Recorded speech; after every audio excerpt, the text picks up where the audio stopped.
Hi there. Today we are making a Thai-ish, not authentic totally. I'm getting that out up front.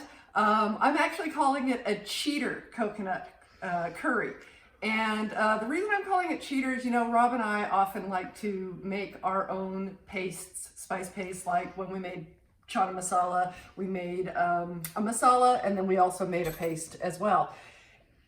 But for this, we understand that not everybody wants to do everything from scratch, and I'm really trying to make this series accessible to people who might be thinking of, you know, calling Skip the Dishes or using their app, you know, for Skip the Dishes rather than making things from scratch. And so we are cheating a couple ways here. Yeah, we have canned coconut milk, which my Indian friends would be horrified by because, of course, they squeeze out coconut to make their coconut milk.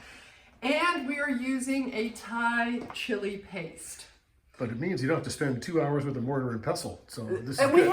have, it didn't take 2 hours, but we have made our own chili pastes, curry paste. But in this case, we are using this brand we like. I'm not necessarily saying use this brand. In fact, I got online and I looked around at the regular, meaning non-Asian stores in the Vancouver area, supermarkets.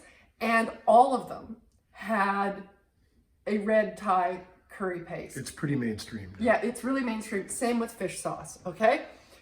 So we're going to be making something that's really easy to throw together, and it's really easy to make with leftovers if you happen to have a can of coconut milk and a curry paste in the fridge. It uses up all sorts of leftovers. The other thing I wanted to say, we're making it with chicken today. We're making it with leftover roast chicken that we just pulled off the bone, took the skin and bone out, and it's just the meat. You can make this with prawns. You can make it with tempeh. You can make it with extra firm tofu. You can make it with pork chops that have been sliced off the bone. Did I mention pork chops? Yeah. So you can make it with whatever protein you have around. But I do want to say, if you're vegetarian or vegan, there are a couple of things that you need to know. This particular brand of curry paste does not have shrimp paste in it, but many of them do. So read the ingredient list, obviously, if you're a vegan or a vegetarian. Fish sauce is essential to the recipe, but guess what? There are loads of recipes online for making your own vegan fish sauce that's made out of like seaweed and miso and stuff, and is a really good sub for this. It's soy sauce. So it's a really good sub. You can totally do that. So this can be a vegan dish. This happens to be our favorite fish sauce.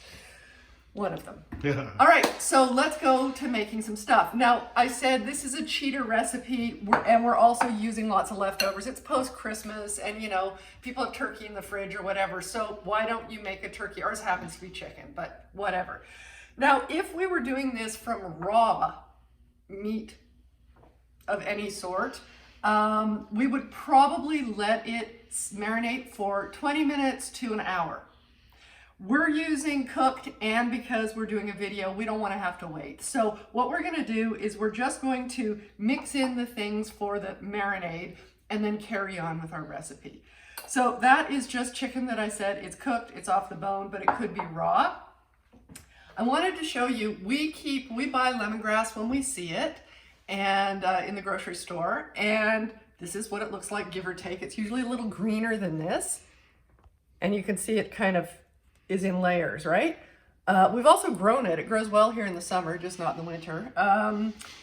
Anyway, when we buy some, we throw some into the freezer because we rarely use it all. We tend to buy it and it's like 5 stalks or 6 stalks, and we don't use all of that in one go.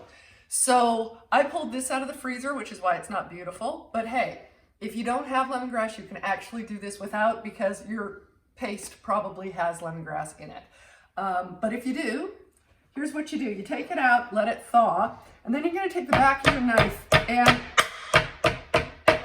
give it a good bashing. A sound thrashing.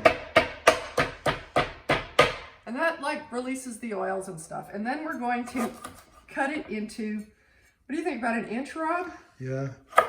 For artfulness, I usually do go on the bias, but that's just me. Yeah, but I'm not being artful. I should mention, actually, thank you for bringing something up there, Rob. I wanted to say that this is Rob's recipe, as was the chana masala, which was our last. A friend recently posted a lovely tribute to this show, and she mentioned that I was a chef, which I'm not. I'm a cook, and that Rob is an excellent, camera guy. But what you need to know is Rob is, I'm going to say this once, okay? Once in a video, Rob's the better cook. Now, I'm a baker, and I do all sorts of things, and I'm very well traveled. We both are. And I grew up in a household where my mother experimented with food a lot. Sometimes that meant disasters. But it also means that I grew up with an adventurous palate. And when Rob and I married, it wasn't luck that he happens to be a good cook or that he has an adventurous palate and an adventurous spirit. Those things were important to me. So he does the bulk of the cooking in our house. And so I guess you could say, so Laura, why are you the one in front of the camera? And the answer to that, one of the answers is because I decided I was going to do this. It's COVID, you were bored, and you're actually good at it. So yeah, so that's the moving on. Some of the recipes are mine, some of them are his, and but I just wanted to put that out there. He's a great cook. Thank you, I appreciate that. So we now have I'm a shitty cameraman, but I'm not a bad cook. You're a decent cameraman, and we're both learning, right?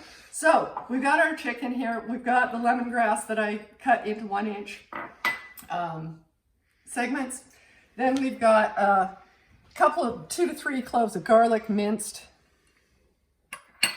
a teaspoon of black pepper ground, and 2 tablespoons of fish sauce. And we're just going to mix that up. And normally you'd let that sit. Actually, even overnight's better, but especially if it's raw. If it's raw. Yeah, covered Although overnight. if you're doing this with tofu, I don't know that I would let it go overnight. But the point is, this recipe is endlessly adaptable and, is pretty forgiving. So if you only have 20 minutes, you can still put this in and leave it for 20 minutes while you're taking care of the other stuff like chopping up your vegetables and things, right? So there we go. That's all mixed up, and we'll just put that off to the side. So the next thing that we're going to do is we are going to fry our paste. And so we've got the handy dandy wok here. I'm going to turn it on to medium. We're going to put a neutral oil. You can use coconut oil here. We've got sunflower oil at the moment. Coconut's better, but not everyone can get it. So yeah, so whatever you happen to have. The coconut goes along with, especially if it's non-refined coconut oil, it goes along with the coconut flavor that we're going to be getting from the coconut milk. So I'm going to heat up the oil. We're going to fry up the curry paste, and then we're going to start adding things to it. So let me get that going. Hey, your hair's shorter. I'm pretty careful with my hair around the stove. So we're just gonna put the oil in there. That's about a tablespoon. As always, the amounts are down below. You could use a bit more than that. That would also be fine. Swish it around and stir up your paste.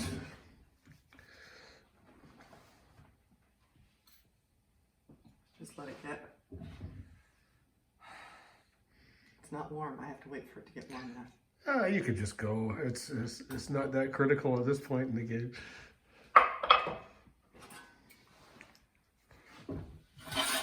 So we're just going to break the paste apart.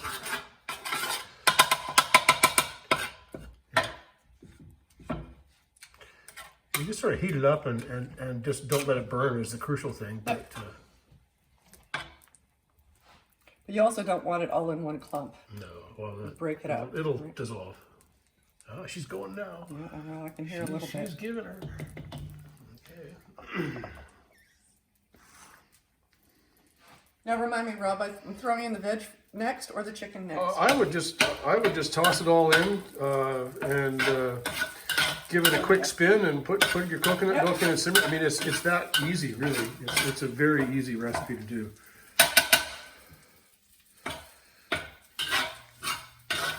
And I wanted to mention, thank you. I because was we just have about some to time, mention that there are 3 colors of curry pastes that we find here in North America. So there's green, which is the hottest, red, which is medium, and yellow, which is the most really mild. Yeah. But it's not just how hot they are. They actually taste different as well.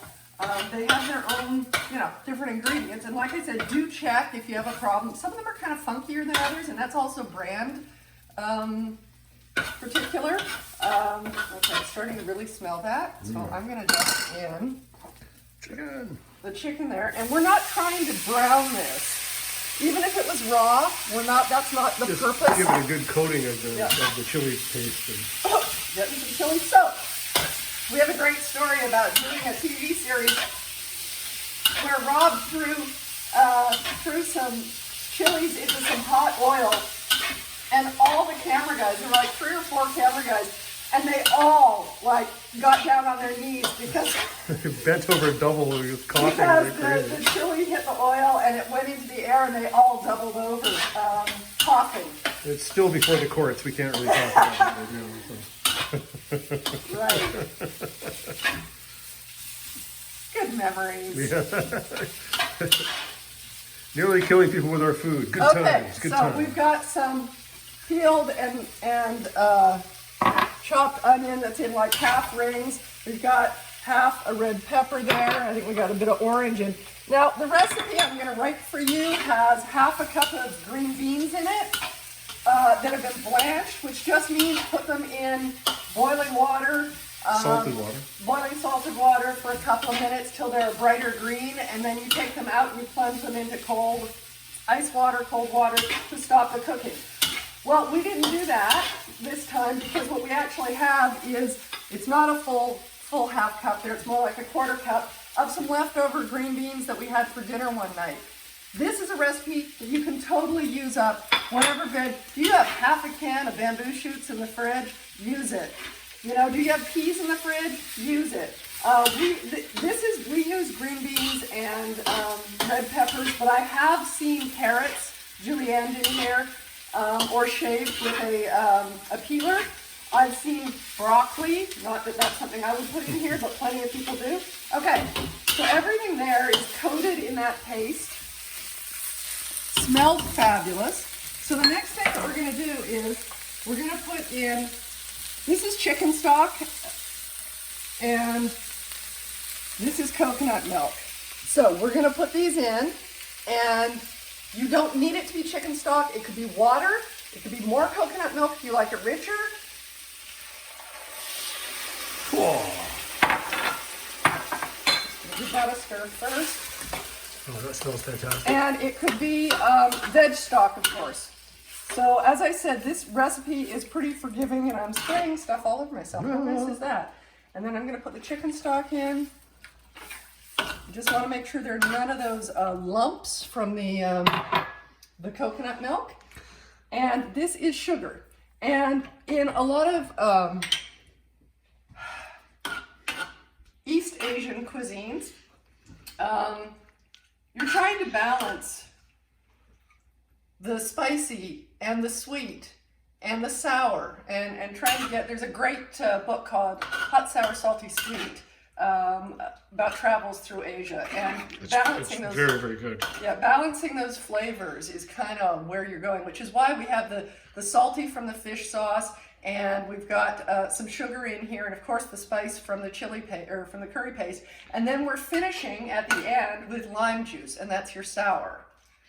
And normally we'd have fresh basil out of the garden to put in here as well. Wrong time of year, and the store didn't have any good basil, so that's why we don't have any. You can also finish this with little rounds of, if you take a Thai red chili and slice it really thin and add those in, that's also nice. But it depends how hot you like it. And then you got your sour to put in here too, right? Yes, we do. I was just going to get that up to 10. But you, so this is juice of a lime? This is one lime juiced. Now that looks pretty convincingly like the real deal. But it isn't. It's not. No, I mean it's not super authentic. Yeah. But if you have leftover chicken or turkey, if you have a few prawns in the freezer, if you have some fish, This is something that you can throw together as long as you have some version of fish sauce, even if it's a vegan version, some version of curry paste. Which Thai will curry stay in paste. the fridge for a couple of years. Oh, Which is- absolutely. yeah. This stuff lasts forever. So if you have those in your pantry or fridge at any given time, this is a great way to use up your leftovers. Then all we do is we cook up some jasmine rice, and so often we will also do some kind of green vegetable on the side, maybe with oyster sauce, maybe with crispy shallots, something like that. And it's an amazing, healthy dinner. Yeah, the coconut milk has some fat in it. You can use a lower fat coconut milk if you want. You can, like I said, endlessly adaptable. I think you got it.